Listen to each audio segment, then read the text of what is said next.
Suenan las alarmas en Washington. Las cosas se ponen más tensas. Irán desafía a Donald Trump y cruza el límite de uranio. Fuego es la palabra que usa el presidente de Estados Unidos. Cobardía o ineficacia es quizá la palabra que usan los países europeos para ellos mismos. Rusia y China condenan a Donald Trump. ¿Cómo Washington tratará de frenar el programa nuclear de Irán? ¿Cómo Irán derrotará a Estados Unidos y sus sanciones? Son preguntas sí, pero también temores. Soy Roberto de la Madrid y desde aquí, desde el ojo del huracán, desde el lugar de las sanciones, desde Medio Oriente, estamos detrás de la razón.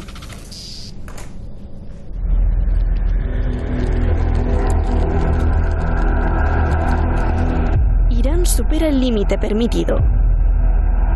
که من اطلاع پیدا کردم ایران طبق برنامه‌اش از مرز 300 کیلو عبور کرده و این اعلام هم قبلا کرده بودیم و لذا ما بر اساس اون چی که اعلام کردیم خیلی شفاف گفتیم چه کار میکنیم و بر اساس اون عمل میکنیم و این رو از حقوق خودمون در داخل برجام میدیم. Estados Unidos inmediatamente acusa a Irán de violar el acuerdo. El régimen iraní tomó medidas hoy para aumentar su enriquecimiento de uranio. Fue un error del acuerdo nuclear permitirle a Irán enriquecer uranio a cualquier nivel. Hay pocas dudas de que incluso antes de la existencia del acuerdo, Irán estaba violando sus términos. Irán contesta. ¿En serio? ¿En serio? No hemos violado el acuerdo. No message to Iran. They know what they're doing. They know what they're playing with, and I think they're playing with fire. So no message to Iran whatsoever. Israel aplaude a Donald Trump. ביום הזה אני גם קורא לכל מדינות אירופה, עמדו בהתחייבות שלכם. התחייבתם לפעול ברגע שאיראן תפר את הסכם הגרעין. התחייבתם שתפעילו את מנגנון הסנקציות האוטומטיות שנקבע במועצת הביטחון. אז אני אומר לכם, עשו זאת. Do it. Just do it. Los europeos atrapados entre su tibieza y la presión de Trump. Unos quieren rescatar el acuerdo y otros amenazan con romperlo. We want to preserve that deal because we don't want Iran to have nuclear weapons. But if Iran breaks that deal, then we're out of it as well. Rusia dice que Irán tiene derecho a abandonar sus compromisos. Американцы вышли, договор разрушается, европейские страны не могут ничего сделать для его спасения и не могут реально работать с Ираном для того, чтобы компенсировать потери в экономической сфере. China también apoya a Irán.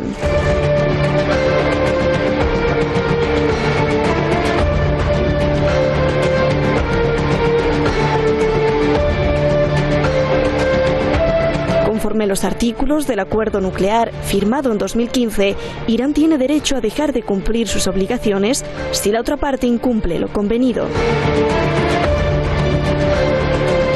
Irán ha declarado que si las sanciones se restablecen en su totalidad o en parte, Irán considerará esto como motivo para dejar de cumplir sus compromisos en virtud del pacto, en todo o en parte.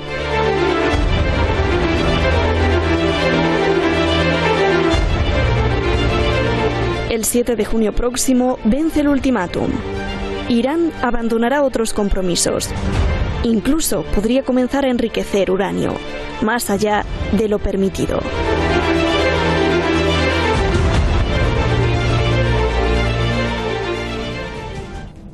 Muchísimas gracias al equipo detrás de la razón, muchísimas gracias a usted por estar siempre allá en las redes sociales. Vamos directamente con nuestros invitados, ya los tenemos esta noche aquí en Teherán.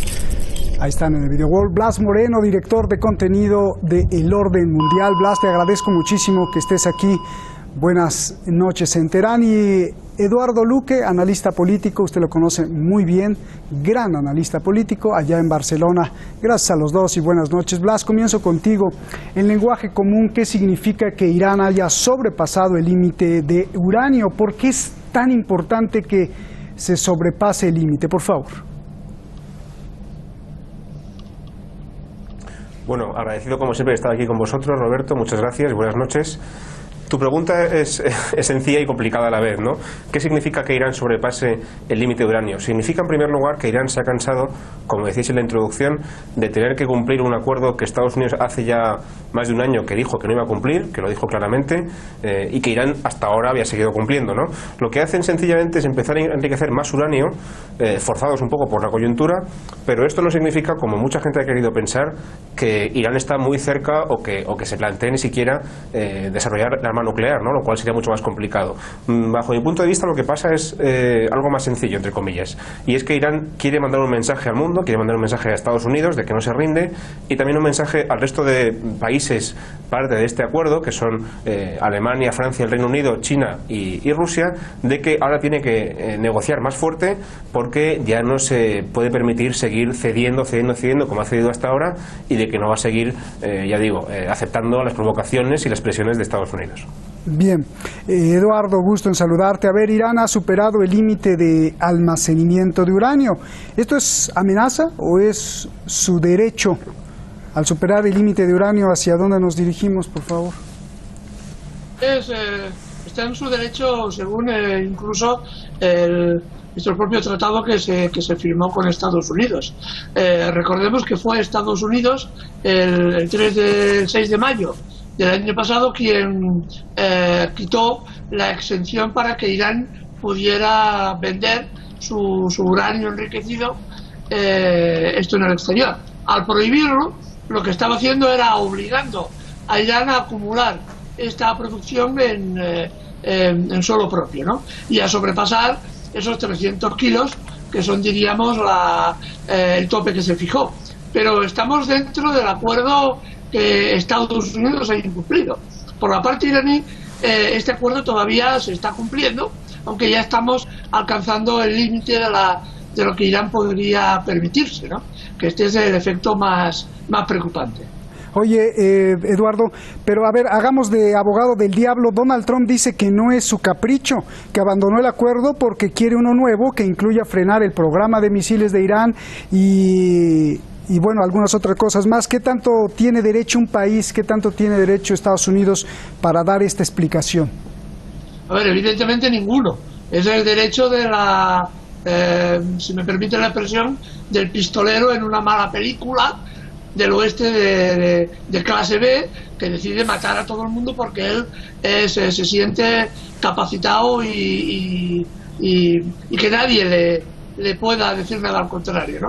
En principio, en política internacional, Estados Unidos no tiene ningún derecho de ningún tipo a imponer a otro país soberano las condiciones de su capacidad defensiva, exceptuando aquello que marquen los tratados internacionales. Sabemos que Irán, por ejemplo, ha firmado el Tratado de No Proliferación Nuclear, así que en principio no está dispuesta a fabricar armas nucleares, cosa que, por ejemplo, los israelitas sí que no han firmado ese tratado y están armados con armas nucleares, ¿no? Así que en principio Estados Unidos no tiene capacidad legal de ningún tipo, exceptuando la fuerza bruta, de imponer este tipo de condiciones a ningún país, y menos aún a una potencia regional como es Irán. Bien. Eduardo, a ver, dos cosas, ¿no? Se me hace muy simpático lo que hace Estados Unidos. Estados Unidos violó el acuerdo nuclear hace un año. Bueno, no solo lo violó, sino que además lo abandonó. Y hoy que Irán comienza a dejar de cumplir partes del acuerdo, Estados Unidos, pero no se tardó ni 10 minutos, inmediatamente lanza un comunicado acusando de que está violando el acuerdo. Esto es cinismo, ¿no? Qué cara. Y ahí Donald Trump dijo que Irán está jugando con fuego. Yo te pregunto, Blas, ¿está jugando con fuego Irán? Por supuesto que sí, pero es que estamos en una situación en la que no se puede permitir no jugar con fuego. Ha llegado un momento en el que la presión, sobre todo sostenida y alimentada por Estados Unidos, que duda cabe, pero la presión que han ido alimentando las dos partes, una respondiendo a la otra y viceversa, ha llegado a una situación tan extrema, tan complicada, que vimos hace solamente unos pocos días cómo Trump ordenaba un ataque militar contra el suelo iraní, que es algo que no es muy frecuente y que es muy grave, y menos mal que no sé si él mismo o alguno de sus asesores después tuvo la feliz idea de detener ese ataque cuando ya estaban los cazas en el aire, ¿no? Entonces, ¿Irán juega con fuego? Por supuesto, también juega con fuego Estados Unidos. Irán no es ningún país cualquiera, como decía mi contertulio antes, sino es una potencia regional, y a lo que vamos abocándonos poco a poco con esta tendencia, con esta escalada belicista, es a lo que parece que nadie quiere, pero a lo que parece que todo el mundo nos está empujando, que es a la guerra, ¿no? Hay un precedente muy interesante, que es el de la guerra de Vietnam, en el que el presidente Lyndon Johnson, después se desclasificó esta información, se ha demostrado que él recibió un informe en el que se le advertía que era muy mala idea entrar en la guerra de Vietnam, digamos, por entero, ¿no? Al 100%. Y como él no vio otra salida, se vio obligado a entrar, parece ser porque no encontró otra solución, ¿no? Si Trump sigue por este camino, si sigue por esta vía hacia un callejón sin salida, en el que la única opción que le queda ya, porque no le queda ninguna otra opción diplomática, ni tampoco de presión económica, la única opción, como decía, que le queda es la vía militar, nos arriesgamos mucho a que Trump efectivamente opte por esta opción y ahí ya estaríamos en una situación mucho más grave, ¿no? Así que jugar con fuego juegan todos, por desgracia, y si no consiguen comunicarse y encontrar una vía de comunicación rápida y segura, nos abocamos, como digo, a un conflicto mucho más grave. Bien, hablando de lo que dice Blas, Eduardo, yo te pregunto, una vez superada la cantidad de uranio y al abandonar otros compromisos nucleares, ¿tú crees que haya la posibilidad de un ataque militar contra Irán, es decir, un ataque quirúrgico para destruir sus plantas nucleares y frenar su programa nuclear tal como quiere y desea Donald Trump y sus halcones? Eso sería la peor de las opciones, posibles, puesto que implicaría una guerra de alto nivel, no una guerra solo regional, sino que implicarían posiblemente toda la zona de Oriente Medio, implicaría en esta guerra. Irán tiene capacidades armamentísticas bastante ignoradas todavía por Occidente. El hecho de que fueran capaces de abatir uno de los aviones más modernos de la Fuerza Aérea de Estados Unidos con misiles hechos propiamente en Irán revela precisamente su capacidad militar. Se sabe que el comando central del ejército iraní ha definido sus objetivos militares. En caso de recibir un ataque, toda la región sería atacada simultáneamente, no solamente los petroleros, sino seguramente las líneas de abastecimiento de petróleo, refinerías, y con toda seguridad el estrecho quedaría cerrado. Los cálculos que ahora hace Goldman Sachs, una de las empresas que hacen prospección futura en cuanto a economía, están hablando de que si ahora más o menos el barril de petróleo está en torno a los 60 y algo dólares el barril, se podría alcanzar fácilmente en unos pocos días 300, y si la guerra y el estrecho de Hormuz quedara cerrado durante semanas, el petróleo subiría por encima de los $1.000 barril, lo cual significaría que, para que tengamos una idea económica, el 45%... A ver, ¿me repites $1.000? A ver, repíteme, ¿cuánto dices? Según Goldman Sachs, los análisis que hace, podría superar una guerra con cierre del estrecho durante semanas los $1.000 el barril de petróleo. Y eso implicaría, repito, que el 45% del PIB mundial quedaría muy influido, muy tocado precisamente por esta subida tan brutal del petróleo. Lo cual significaría una crisis como posiblemente a nivel mundial, como posiblemente no hemos conocido nunca. Oye, Eduardo, y como te pregunté al principio, ¿y existe la posibilidad o es imposible de ese ataque quirúrgico que desean los halcones de la Casa Blanca? No hay posibilidad de un ataque quirúrgico que no implique una enorme mortandad. Los análisis que se han hecho, no es este el primer caso, el primer planteamiento de ataque a Irán. Se hizo otro muy serio en la época del señor Bush, que fue, digamos, paralizado por el Pentágono porque veían que la correlación de fuerzas militares no era tan favorable como pensaban para Estados Unidos. Implicaría el uso de armas tácticas, es decir, posiblemente el uso de armas nucleares, y eso daría un nivel a la escalada prácticamente sin parangón. Recordemos que Irán tampoco está sola. Las declaraciones de Rusia estos días considerándola como su aliada, y el apoyo de China también a Irán, hacen estos vectores todavía más complejos en el análisis de un enfrentamiento militar que ahora se me antoja una absoluta locura, si me permite la expresión. Bien. A ver, Blas, hablando de posibilidades, me preguntan mucho de nuestros auditorios, ¿tú qué consideras? ¿Hay 50%, 50% de que sí, 50% de que no podamos estar cerca de una guerra? Esa es una pregunta. Y dos, Rusia y China apoyan a Irán, pero en un ataque militar se involucrarían, y en este momento, curiosamente, se reúne Vladimir Putin con sus militares, también Donald Trump con sus militares, y el Consejo Europeo ha llamado a una reunión de urgencia. ¿Hay algo que no nos dicen y hay algo que sea preocupante, por favor? Bueno, la primera pregunta la respondía también un poco antes, cuando decía que a pesar de que nadie quiera una guerra, como puede ser el caso, bueno, quizá sí que la quiere Netanyahu, por supuesto, o Bolton o Bin Salman, pero bueno, en principio parece que Trump no quiere la guerra, tampoco los iraníes. El problema es que, aunque ellos no lo quieran, se pueden ver fácilmente abocados a esa situación si no consiguen llegar a una desescalada, ¿no? A un plan de salida, digamos, que se suele llamar a nivel técnico, a una vía de comunicación, incluso indirecta, diplomática, para poder desescalar la situación. Y eso pasa sobre todo porque Trump encuentre maneras que igual no sean demasiado vergonzantes a nivel de opinión pública, pero que sean maneras que Irán pueda percibir de que se está desescalando y que quiere, digamos, rebajar la tensión. Si por el contrario no vamos por este camino, digamos por el camino de la confrontación, vamos por el camino de que Irán sigue enriqueciendo uranio y eso a Trump le molesta y encuentra alguna manera de responder, bueno, como decía antes, a Trump y a Estados Unidos ya no le queda ninguna manera de presionar a nivel diplomático, ya no le queda ninguna, tampoco le quedan maneras a nivel económico, porque las sanciones ya están impuestas y es difícil imponer más sanciones todavía, ya están todas impuestas, no le quedan esas herramientas, solamente le queda la herramienta de la confrontación militar, que incluso, como decía también mi contertulio antes, incluso si fuera quirúrgica, solamente el hecho de atacar a Irán quirúrgicamente, entre comillas, ya sería muy grave, ¿no? Y eso nos podría abocar, como él decía antes, también a una guerra, ¿no?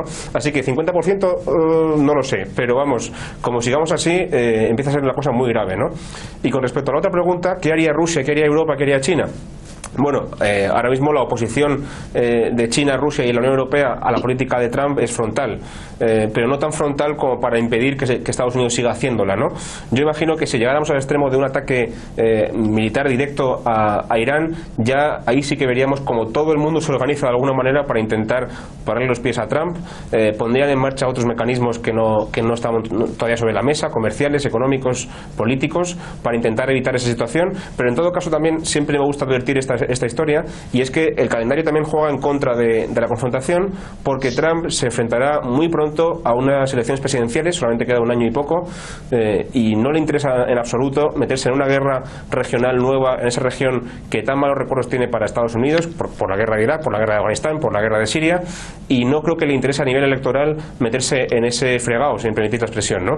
Así que no creo que Trump llegue tan a las bravas, porque le interesará desescalar y le interesará que su postura sea la de he llegado a un acuerdo de alguna manera, es lo que siempre intenta hacer, he llegado a una cumbre, he firmado un tratado para poder vendérselo a su electorado. En vez de vender a su electorado, tenemos una nueva guerra, van a morir más estadounidenses, o el precio del petróleo va a ser más caro, ¿no? Así que confío en ese sentido en digamos, en la táctica electoral de Trump, que no le interesará empeorar las cosas, digamos, ¿no? Oye, lo que estás diciendo es que si Donald Trump pierde las elecciones, pues entonces ya se solucionó todo, porque Bernie Sanders y los demás demócratas prometieron regresar a Estados Unidos al acuerdo nuclear que rompió Donald Trump. Pero mejor te cambio la pregunta, y si gana Donald Trump las elecciones, entonces sí se ponen las cosas feas.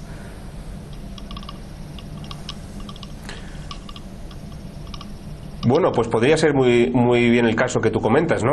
Si ganan los demócratas, como yo creo que pasará, pero bueno, tampoco sabemos qué va a pasar nunca con estas cosas, ¿no? Si ganan los demócratas, es probable que intenten renegociar el acuerdo o volver de nuevo a ese acuerdo que ya rompieron en su momento, y las cosas se podrían calmar, en principio, ¿no? Pero tampoco sabemos nunca qué pasará con Estados Unidos. ¿Qué pasará si gana Trump? Es mucho más complicado anticipar, porque además recordemos que Trump reconstruye y va cambiando completamente su gabinete cada 2 por 3. anteriores. El gabinete que tenía al principio de su legislatura, hace solamente 2 años y medio, 3 años, era muy distinto al que tiene ahora, ¿no? Y ha ido cambiando sus componentes, ha ido cambiando al asesor de seguridad nacional, al ministro de Defensa, al secretario de Estado, y esas nuevas figuras que entran y salen constantemente, muy a menudo quemadas por la propia personalidad de Trump, que es muy abrasiva, pues también definen un poco qué política va a seguir. No sabemos si Trump, aunque ganara las elecciones, volvería a fichar, por ejemplo, a Mike Pompeo o a John Bolton. Si les vuelven a fichar, Bolton tiene una agenda completamente de cambio de régimen contra Irán, muy belicosa, muy directa, pero quizá el nuevo asesor de seguridad nacional no es John Bolton y es otra persona con otra política distinta que quizá arregla el tema con Irán, pero genera otro conflicto con Corea, con China, con Venezuela, quién sabe, ¿no? Pero bueno, depende mucho de quién componga el gabinete de Trump, porque Trump no es tan experto en política internacional y muy a menudo se ve guiado o se ve conducido, digamos, por sus asesores. Pues mira quién está haciendo el acuerdo del siglo. Eduardo, yo estudié algunos, bueno, no todos los filósofos de Europa, y bueno, me da tanto coraje porque esa Europa que dibujaban de valores y de principios, bueno, desde los griegos, desde los romanos, que eran pues valientes, hoy Europa se quedó atrapada, ¿no?, entre la impotencia y la cobardía al ver la fuerza de Trump, y lo digo con seguridad porque no pudo hacer nada frente a las sanciones. Pero lo que sí dijo Europa, y me llamó la atención, es que si Irán viola el acuerdo, podrían castigarlo nuevamente con sanciones. Los europeos dicen que ellos no violaron el acuerdo y que tendrían derecho a sancionar a Irán por violarlo. ¿Tú qué piensas? A ver, forma parte también de la retórica de la Unión Europea, que tiene muchísimo miedo a Estados Unidos, pero por otra parte han generado una vía que podría abrir una solución al conflicto, al menos de forma parcial. Y es una vía de que Irán pueda vender una parte de su petróleo a través de una vía generada nueva que evite los sistemas de intercambio internacionales. Esta vía ya ha sido creada y ha sido activada en Austria, que tuvo lugar la reunión hace muy pocos días. Esta vía ha sido activada. Lo que ocurre es que aún no está en discusión la cantidad de petróleo, no el tipo de vía, fíjense que es lo que estoy diciendo, sino la cantidad de petróleo que Irán puede vender. Irán dijo que no servía, ¿eh? Irán dijo, Irán aplaudió el Instex, el Instex, pero dijo que no era suficiente, que no servía. Sí, evidentemente, porque Irán pretende vender 500 000 de barriles diarios y Europa está dispuesta a comprar solamente la mitad.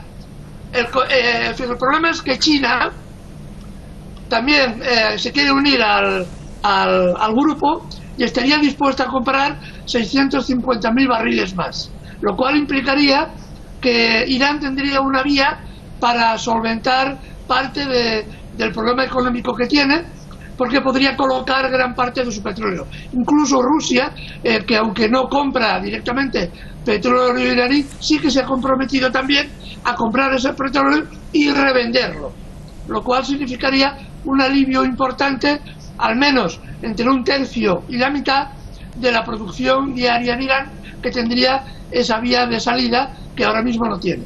Esa podría ser una solución al conflicto, porque Estados Unidos tampoco le interesa, como decía mi contertulio, entrar en guerra, puesto que Trump sabe que una nueva guerra implicaría la pérdida, con toda seguridad, de las próximas elecciones. Y aparte de que las consecuencias, como ya hemos explicado, son de una enorme complejidad, ¿no?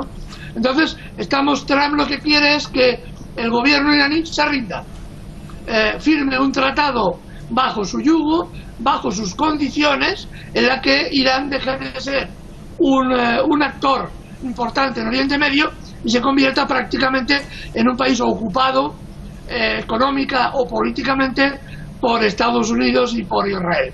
Esto es lo que no puede permitir el gobierno iraní, y entonces por ahí es por donde se está buscando alguna vía de solución, porque la única vía de solución que ahora mismo ofrece Trump es la guerra, y la guerra no es la solución incluso para Estados Unidos. El problema es que ya estando tan militarizado todo, pues ya aunque no quieran guerra, no se habló de un accidente.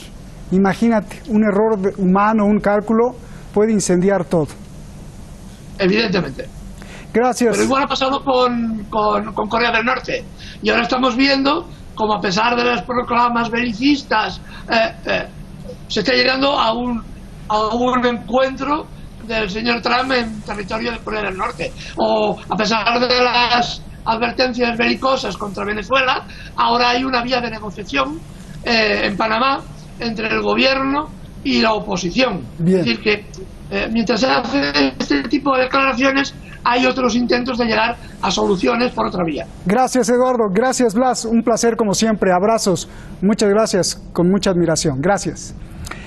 La palabra uranio me hace reflexionar mucho. Significa Dios del cielo en griego, y curiosamente el uranio nace en las estrellas supernovas. Es tanta la presión de la gravedad cuando explota la estrella y crea una nueva estrella que como resultado forma elementos atómicos superpoderosos, tanto que son radioactivos, así como ese sonido que oyo, pi.